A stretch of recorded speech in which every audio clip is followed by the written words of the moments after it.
When we win, we feel like we can keep going, right? You look at the team that wins and it's like, they'll play another game. The Super Bowl winners, you imagine they're jumping up and down and they could probably play another Super Bowl. Losing, we know, can drop things like testosterone and dopamine for some period of time. But when you were in the teams, what was your observation about how winning and losing would impact people in the short and long term? In other words, would you observe people that had a quick reset button and could just say, that was terrible, and then transmute, I guess I'm getting into kind of the Eastern language now, to convert that into energy to go do better the next time? Whereas we also see people, military and in the civilian world, that a loss, in particular severe losses, basically set them down the path of like less energy. It certainly isn't less calories. In fact, most of the time it's the other way. They start consuming more calories and that doesn't get them going. So again, this notion of energy, and now I'm asking wins versus losses.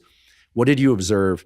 And from the perspective of leadership, and maybe more importantly, from the perspective of yourself, how do you work with that? How do you calibrate wins and losses? How do you transmute losses into energy? Because wins, we know, convert to energy, but losses oftentimes can sap our energy way, way down. I think, to start with, I think that the selection process to get into the SEAL teams is going to weed out a bunch of people that can't recover very quickly from something bad. So you probably heard these type of stories before. The kid that was the star of the football team, the star of the basketball team, the captain of this, the captain of that. He's been winning his whole life. He goes to Buds and he quits. Because in Buds, you're not going to win. You're certainly not going to win everything.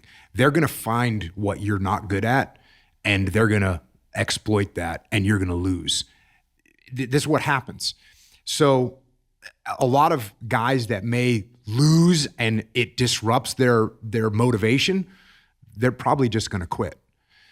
And so that's why you get this massive attrition rate with guys that are studs. I mean, we're talking Division I athletes, Division I wrestlers, Division I football players, Division I runners and swimmers. They all come to Buds. They all quit. Not all of them quit, but there's plenty of examples of the highest level of collegiate athlete in sports that translate very well to what you're doing in basic SEAL training, and they quit.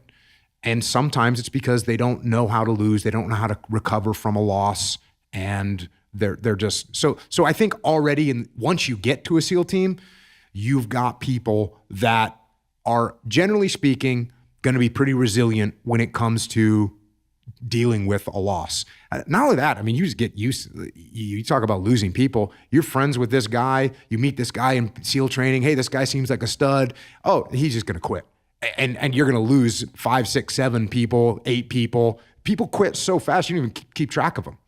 So you're just going to lose. You're just going to get used to it. So there's that. Now, once you're in the teams, and what you're talking about is now you start taking much more significant loss. You're not losing a race, you're losing one of your friends. And this is what, from a leadership perspective, you have to pay attention to. So when you're a leader in any organization, you're basically in charge of a mob. When it comes to what their morale is, they're a mob, and they feed off of each other just like a mob rioting in the streets, going, oh, we can break this window, let's break all the windows. And they move this mob mentality. And that happens with morale inside of a team. And you as a leader can't get caught up with the mob. You can't let that happen. You have to detach yourself from the mob mentally so that you don't get caught up in their emotions and their morale. Because if you get caught up in their emotions and you get caught up in their morale, you can't correct it. So we go out on a mission. The mission goes great. We get into a gunfight, kill a couple bad guys. Everyone's okay. High fives. Everyone's feeling great. You come back to base. Hey, we don't need to debrief. That was perfect. Hey, we don't need to get our gear, maintained. We can just go to bed. We're awesome. That's when the leader has to say, oh, we've got the mob, and the mob is becoming slightly arrogant. Hey guys, real quick, that was a good op, but there's some things we could improve upon. You got to bring that mob back and bring them back to center line. Same thing in the other direction. You go out on an operation, it doesn't go well. You go out on an operation, you take casualties. Now you come back to base, you see guys moping around, you see the spirit starting to break, and Same thing. If you're part of that mob, you'll be with them. Your morale will be breaking. Your spirit will be breaking. You got to look at them and say, oh, I see what's happening. Hey guys, listen up. That was tough. Didn't go the way we wanted it to go. We need to learn some lessons. Here's some things I can do better. What can we do better to make sure that never happens again?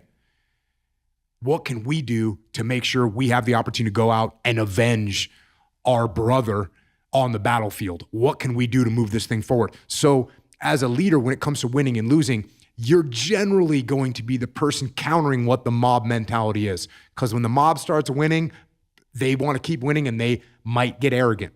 When the mob is losing, they might start to lose more because their attitude goes down the drain. So that's what you have to pay attention to from a leadership perspective. For me personally, I think I know what I did when I lost guys was focus on, all right, we need to celebrate the life. We need to mourn the loss. And then we need to go to work. We need to get our gear back on. We need to lock and load our weapons. We need to get back out there. I know that that's what we needed to do. So often, the best way to contend with problems, with issues, with adversity is action, is by taking action. The more you sit and the more you wait and the more time you spend with that adversity, with the upper hand inside your head, the worse it's going to get. So for me, always taking action, making something happen. It doesn't have to be huge. It doesn't have to be some mammoth, triumph that you're going to go and pursue. But if you say, hey, listen, this is what happened, didn't go the way we wanted it to. We're going to get our gear back on. We're going to go back out. We're going to do this other mission. And that's what I think. I think taking action, and it's in your personal life too. Something doesn't go the way you wanted it to go. You didn't get the job you wanted. You didn't get the hire. You didn't get the promotion. You can go home and sit there and dwell on it. That's not getting you any progress. Or you say, okay, you know what? Let me do a quick analysis. Why didn't I get that promotion? Oh, it's because I didn't get this qualification, or I hadn't jumped through this gate. Okay, cool. What do I need to, let me look into how do I get to jump through that gate so next time I will get the promotion, and you start taking action. So action for me is a cure for a lot of problems that we have in life.